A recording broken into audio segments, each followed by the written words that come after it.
Mattoon, Illinois, in the summer of 1944, was a place that seemed untouched by the chaos of the world. The war raged overseas, and the newspapers were filled with stories of distant battles and brave soldiers. But in Mattoon, life moved at a gentler pace. Children played in the streets, neighbors gathered on porches to share gossip and lemonade, and the cornfields stretched to the horizon, golden and peaceful under the August sun. Yet beneath the calm, there was an undercurrent of worry. Rationing and blackouts were part of daily life. Families waited anxiously for letters from sons and brothers fighting far from home. The world felt uncertain, but in Mattoon, people clung to the comfort of routine. That comfort was shattered on the night of August 31st, 1944.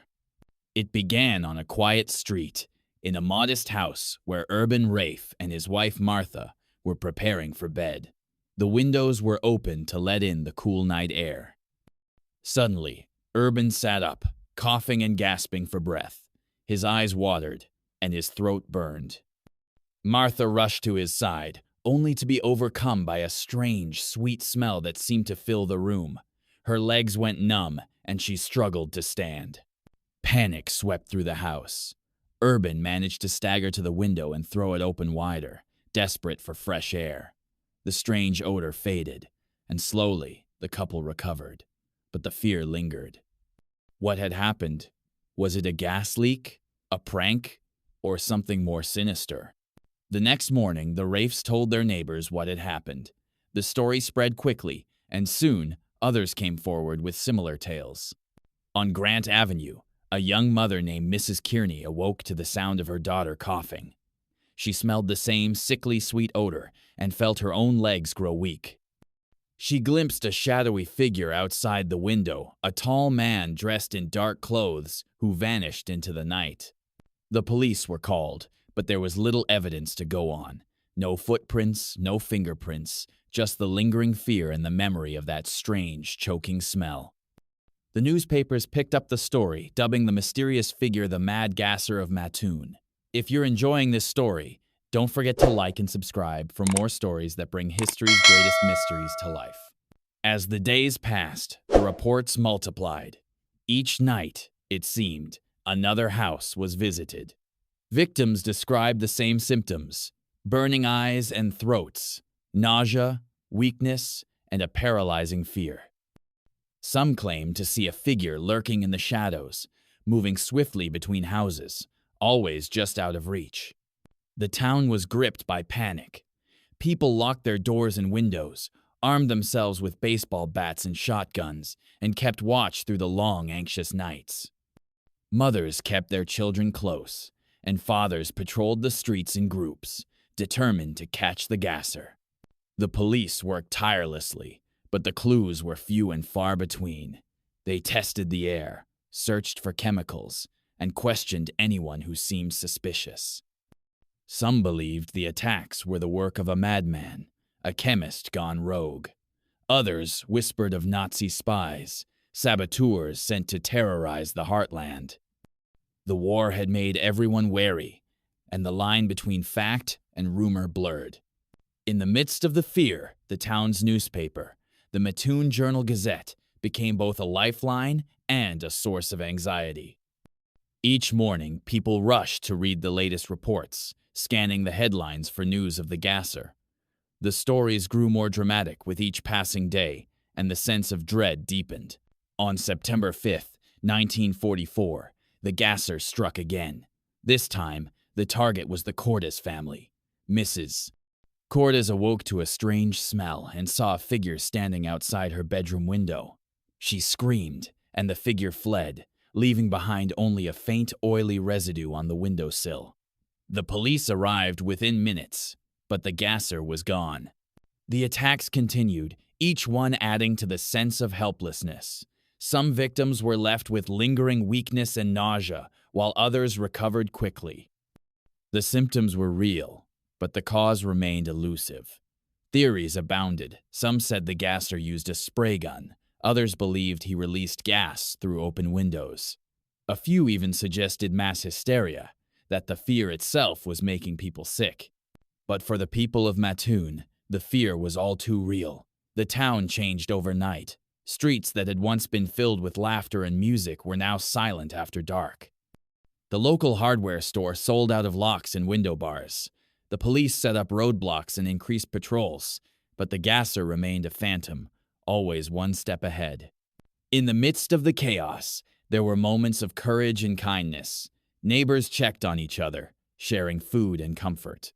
The local doctor, Charles Panetti, worked around the clock, treating victims and reassuring the frightened. The mayor held town meetings, urging calm and promising that the authorities were doing everything they could. But the fear was contagious. On September 10th, 1944, a woman named Bertha Birch awoke to find her husband, Carl, gasping for air.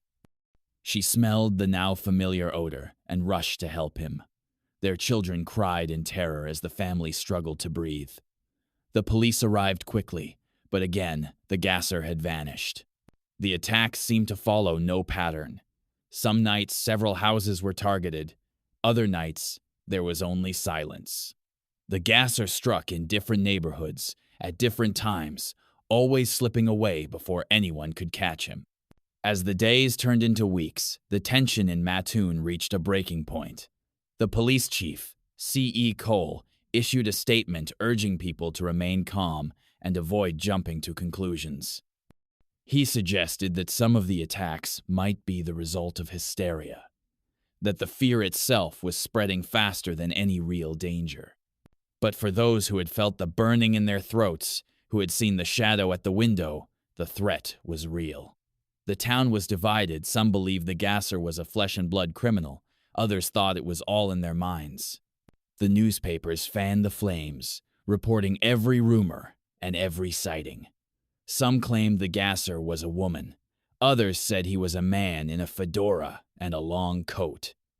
A few insisted he was a ghost, a spirit sent to punish the town for its sins.